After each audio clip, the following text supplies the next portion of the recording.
ఆ నామములో రక్షణ, ఆ నామములో స్వస్థత, ఆ నామములో విడుదల, ఆ నామములో ప్రశాంతత, ఆ నామములో నిత్య జీవము. యేసు నామమే మనందరికీ ఆధారం, మనందరికీ ఆశ్రయం. ఆ నామములో ఉన్న శక్తిని ఆశ్రయిద్దాం. కోటను ప్రవేశించండి.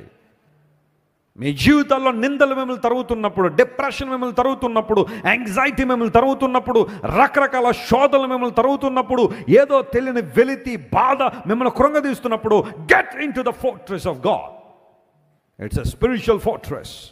అదొక ఆత్మ సంబంధమైన కోట. దానిలోనికి రండి. యేసయ్య నామము అనే ఆ కోటలను రాగలిగితే రెండంతలుగా మేలు చేస్తానని దేవుడు చేశాడా లేదా? యోబు జీవితంలో పోగొట్టుకోవాల్సిన అన్ని పోగొట్టేసుకున్నాడు. చివరికి ఆరోగ్యం కూడా పోయింది. కానీ యోబు తన నోటి మాటతో కూడా ఏం చేయలేదు? పాపం చేయలేదు. దేవుని నిందించలేదు. ప్రభు వైపు తిరిగాడు. దేవుని చిత్తాన్ని